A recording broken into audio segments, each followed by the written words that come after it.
Guys, Antics here, and welcome to Endless Space. Endless Space is currently on sale on Steam for 85% off. This game is usually around $30. It is $5.50, and I made this quick little video to tell you guys whether or not it is worth buying it at this super low price. Now, this sale ends 10 a.m. on Monday. I'm recording this, it's Sunday right now, so you guys have a very limited time to go get this game. But if you like what you see right now, I suggest you go get it. It's $5.50. Not expensive at all, and it's a very good game. You'll spend a lot of time on it, of course. Basically, Endless Space is a turn-based game. It's by the same people who did Endless Legend and stuff like that, and it's actually kind of cool. You can see references to Endless Legend, and I have Endless Legend. I actually did a playthrough on my channel. If you haven't seen that, go check it out. It's somewhere down there. I didn't get very far, but you guys would probably enjoy it.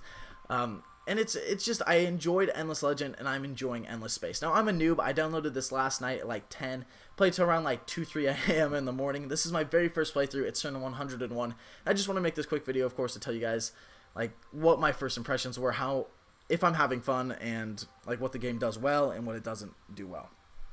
And basically, what the game does well is the early game. So far, I've had a crap ton of fun. I loved exploring. Now, exploring is something that the game does absolutely amazing also. Exploring is a joy in this world because there's just so many unique events, unique solar systems, wonders, and stuff like that that you just explore. And it's a hell of a lot of fun to explore, to meet the other factions and stuff like that. And then early game, like when you're actually expanding all this stuff and you're researching the text so you can colonize all these lands and stuff like that, you're first meeting everything. That part was so much fun for me. And overall, the game has been amazing for me.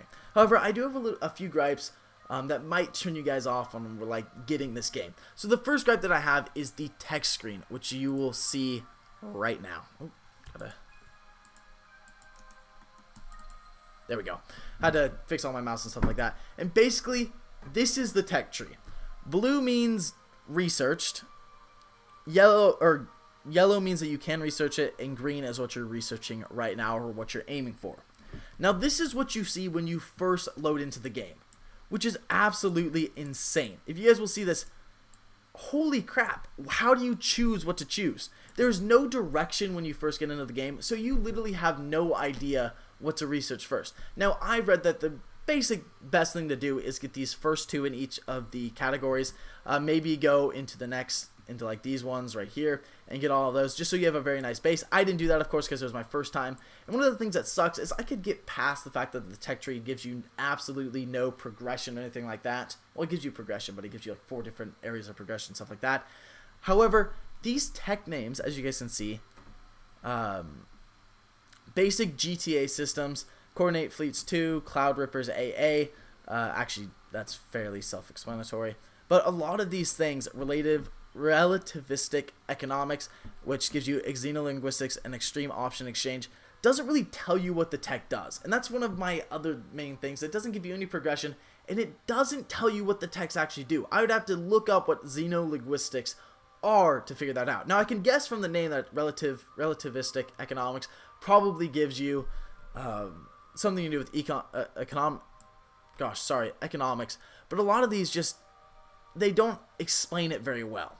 And now, of course, there's like roughly half of these do explain it very well, but you just don't know what you're really getting sometimes when you're researching it. And that really sucks because you don't have any progression, you're just kind of guessing.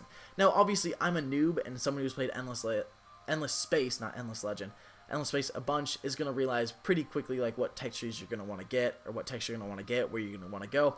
But the learning curve is there, and it's going to take a while for you to catch up. So that's my first big gripe. The second thing that I really did not enjoy was combat. Now, where is somewhere that I can engage in combat, not contact? I would say right here. So we're actually going to end the turn, keep on going, and we're going to go fight one of these guys. Now, just like Endless Legend, because this, I don't know if I mentioned that, Endless Space is by the same people who made Endless Legend, kind of similar names, obviously, and I had a crap ton of fun with Endless Legend. I'm not even going to lie, it was amazing, and I actually did a playthrough on my channel of that, so you guys should definitely go check that out if you haven't seen it. But anyway, that was a ton of fun.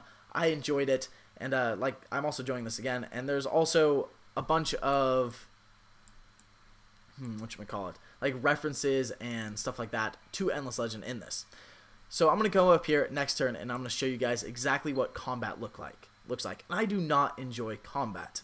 really it is not fun, and it's kind of like one of the main detractions of the game. So we're going to go up here, and we're going to fight, and go up to Omdor. And my fleet, right here, if we can this turn, is going to attack the Vultures. Now, whenever you meet something, whenever you meet another faction, which I'll go into a little bit, I don't really like how they do the diplomacy screen and stuff like that. There's just no personality in it. You are in a Cold War status. Cold War status. I don't know what I'm trying to say. But that means that you can attack other fleets. So just know that if you run into someone, they might choose to attack you or they might not. So this is the battle screen. Antics Online fleet, Vultures fleet. So I've got vastly more power, so as you guys can see right up here, I'm probably going to win this. And basically what you do is you can change your formation. Basically what that gives you, weaker first, default formation, defensive formation, which can help. You have targeting, blah blah blah, guillotine, 1/3 of your fleet targets the first 3 enemy ships, nosebreaker, and fire. There's only 3 options there.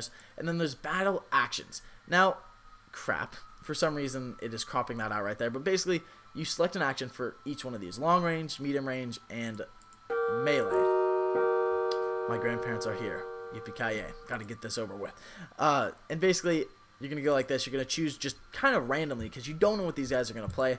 You can also put these, like, you can get fleet orders, which basically just keep these for everything else, every single thing. So I'm going to go into auto, which is basically how you're going to do most of your things because when you go into the actual battle screen, it just kind of sucks because you can't actually do anything. You just basically watch it happen. And it takes more time and everything has to load. So basically you're going to auto most of your battles, which I don't really like. I liked in Endless Legend how you could actually position your armies. You could change who they target and stuff like that. Can't really do that here, which really, really sucks. It's really not fun. So as we can go up here, and I'm just going to show you guys one more thing. And that guy fled. He surrendered, got hit a few times. So that's why that didn't happen. So basically we're going to come over here and we're going to attack this guy. And I'm going to show you guys what. Just going to defense, sabotage, and sabotage. And some of these actually cost dust to use. None of these, but I'm pretty sure you can unlock some later. And we're going to go into manual. And they'll probably just flee again. So as you guys can see, we are arriving. And this takes a fair amount of time. Yippee-ki-yay. So we're all arriving. And as you guys can tell, this kind of just wastes a lot of time. So there's my Defender 2 right there. And this is, I don't know what the name is. Exploration, whatever. So this is the long range phase. As you guys can tell, you can do a couple of things. Well, I don't have any fighters or bombers, but basically they're just all just camera stuff. As you guys can tell, this is my guy shooting at it. But I can't really do anything, and as you guys can see, he's retreating. So basically this was just a huge waste of time. Now, I do like the scenic camera. I am kind of a fan of it if it's a big battle. But you can't really do anything, and that kind of sucks.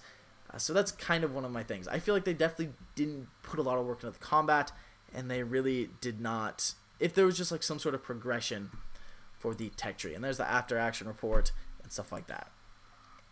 So as you guys can see, I've now looked at alternate armors, and I can go into here, and I don't even know what I need. So I'm going to quickly show you just an example of how me as a noob didn't know what to do. So I got into a war with these guys, the Sours or something like that. I don't even know how to pronounce them.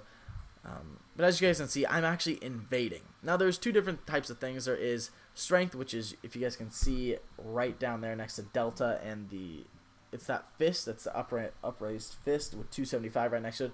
That's the fleet combat strength. And right next to that, the 6,300 is the invasion strength. So those are two separate things.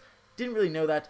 However, even with all of that invasion strength, 6,300, it's still going to take me 55 turns to invade this system. And that is because I didn't actually research any bombers or any troops. And that's just because I didn't know that I was supposed to. The tech tree didn't tell me to. I didn't realize that I had to. Now, of course, that's because I'm a noob. I didn't realize that.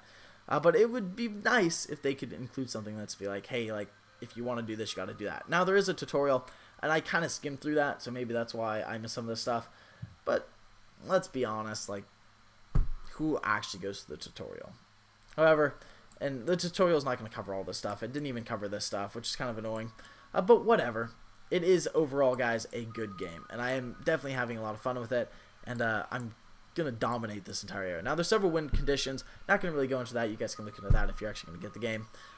Or if you get the game. There's domination, there's expansion, there's economic. Basically, like Endless Legend. It's pretty much the same kind of victory system without the quest. There is no quest system. So that is my kind of review, first impressions of that. I apologize if this is a little bit weird. Mostly because I've never done this before, so it's kind of weird. And this is also my first video back for over like a week and a half. I actually broke my laptop, so I had nothing to record with, which really, really sucked. But, you know, you'd make do with what you got, and I'm back. Anyway, guys, thank you so much for watching, and I actually have a new outro, so there you go.